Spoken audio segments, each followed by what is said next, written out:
So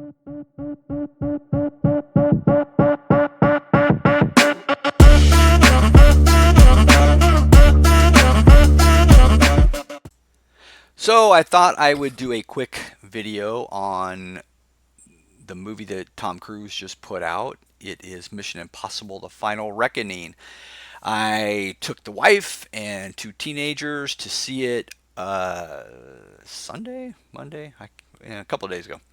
And I just thought I'd do a little uh, recap of it from my perspective, what I thought was good, what I thought was bad, and just let you guys know what I think of it. So, like I said, I thought there was some good, and I thought there was some bad. The good stuff was I'm almost the same age as Tom Cruise. I'm a couple years behind him, maybe three. So it was pretty cool just seeing him. That was definitely the good parts. Was watching him do these insane stunts and sprinting all over the place. And I mean, I can still run around, but it is harder. And I'm 59, and he's I think maybe 3 years older than me. So I got to hand it to him. It does get more difficult, and he's in great shape at this stage in his life. So it's almost like you want to go see that movie, just almost like people used to go to the freak shows and see things that you weren't going to see in normal life. You don't normally see a guy at that age running around doing the things he's doing. It's hanging off airplanes and all that kind of craziness. So it was you kind of want to go see it just for that. That's part of the, I think, attraction of a Tom Cruise movie these days, I'm in my prime. because it's like he's defying nature. So, but problem is you can't really build an entire movie around a freak show. That's a good point. You can, I mean, it doesn't really work. You got to have other stuff going on, and that's where things kind of went a little off for me. I would say whether I liked it or not, it was I mean, it's like just barely over like you got the line of not like I just peeped over the like line, because although there were those cool things like that, and Haley, what's her name? Haley something.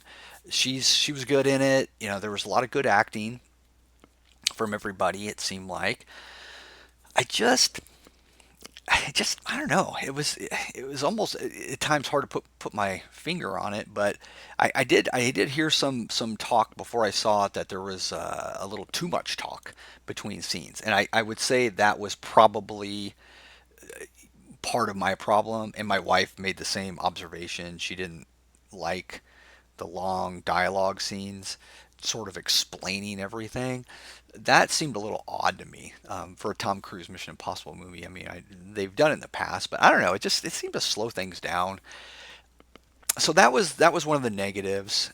The other thing that, and I've talked about this I think in another video, and it's hard to unsee this stuff once you've locked into this thing that they're doing in Hollywood, which is just flopping the gender roles around, and it kind of gets annoying. Basically, everybody in authority was a female. There was a sub captain that was a man. He was the guy from what's that show? Severance? Is that what it's called? He was the weirdo guy that kind of runs the building there. Anyways, he was a sub captain. So uh, it was weird because I, if you follow the news at all, like I do, it's hard to like not think of that stuff when you see it, and it just didn't seem to work with me. He was in a helicopter at one point, flown by two female helicopter pilots, and immediately the first thing that popped into my head was the DC crash, and I'm thinking, oh, this is how Ethan Hunt's finally gonna, you know, how he's going down, because it was maybe the last movie. And that was literally what went through my mind was, oh gosh, we got two female pilots. This is not good for Ethan. Um, so that I thought, okay, whatever. And then he had to like ask permission and get instructions from all these female leaders. It was like just too much. It was just over the top for me, and just I found it really annoying. The naval commander, it turned out to be a female, that big giant chick from the soccer show. Um, that was weird too, because again, the first thing that popped into my mind, I was like, well, didn't a woman get like removed recently for that? And so yeah, I looked it up, and yeah, it was a Captain Danielle Defont. She was a commanding officer of a guided missile cruiser, USS Lake Erie. She was relieved of her command in 2023 due to a loss of confidence in her ability to command. The Navy investigation revealed that she created a hostile environment on the ship by tormenting crew members, particularly officers, leading to a toxic situation. And then I guess there was another one. Holly Graff was the first woman to command a cruiser, and she was relieved for abusive behavior unbecoming of an officer. But that was the first thing that popped into my head. I was like, oh no. So why can't we just do normal stuff? Why is And then of course the president was a black woman, and I think the filming of this movie was probably during last year. I'm guessing the majority of it when Kamala Harris was running for president. So maybe they thought, oh, well, this will tie in nicely when Kamala wins. We're going to look really cool having her as the president. I don't know.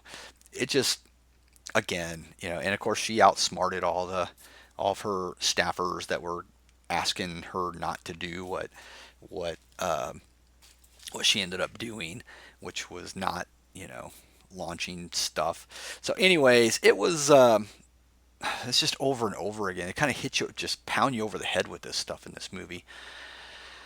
And any movie I go to, I want to be drawn into the movie. I don't want to be taken out of the movie for whatever the reason is. And this movie, that's what took me out of it. It was just like it starts reminding me of, oh, this is just Hollywood being Hollywood, and then I just start thinking that, and then I can't like focus on the movie anymore, and it just kind of got to be a slugfest, and it was a 3 hour movie, so that was also a negative. I don't, my sweet spot's like an hour 45.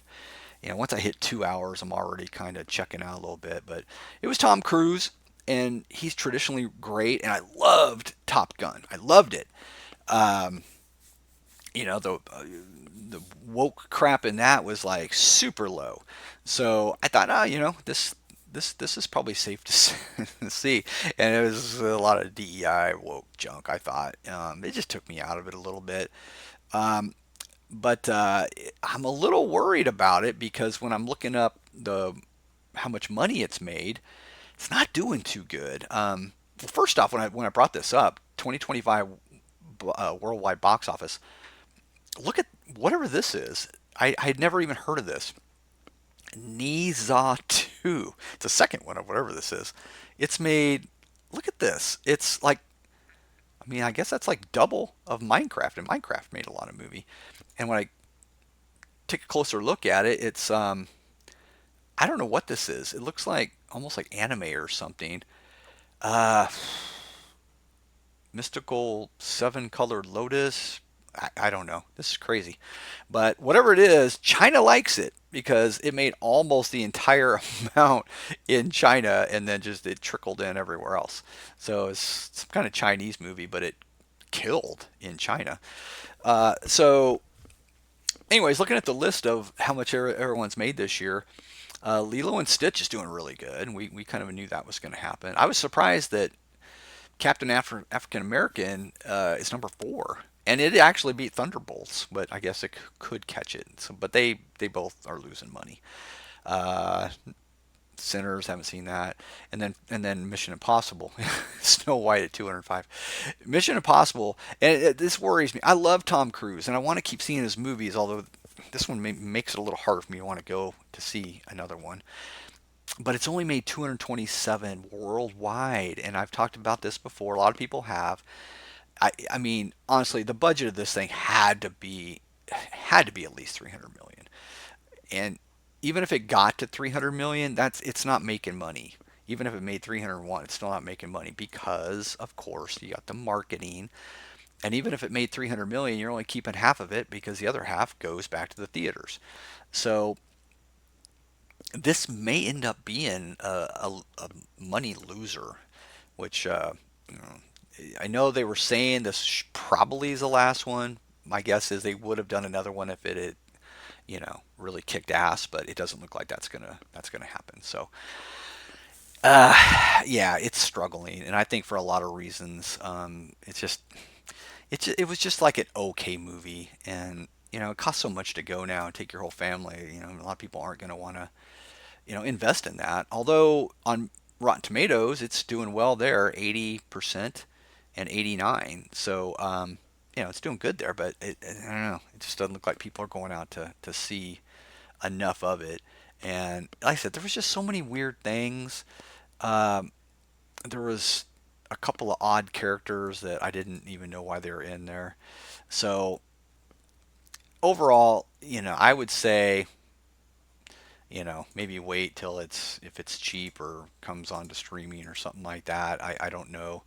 Um, but it's kind of worth it just to see, like I said, Tom Cruise defying nature basically.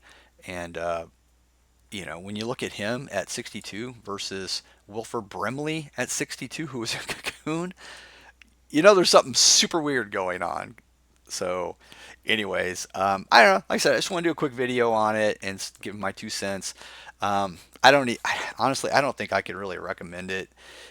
Unfortunately, even as a big Tom Cruise fan, hopefully the next Top Gun movie, which they're talking about already, maybe they'll stick to the formula and not do all this silly stuff that takes people out of the movie. But yeah, I just want to talk about that today. Hope everybody's doing well out there, and we'll see you on the next one. Once again, thanks for stumbling across my video. I know every channel asks for this, but please like and subscribe. In my case, it's particularly important because by doing that, you are helping to increase the visibility of this channel. And by not doing so, you're literally depriving thousands and thousands of people of the privilege of listening to my deep insights and charming commentary about society's most interesting topics. So do the right thing, help save humanity. Godspeed, and God bless.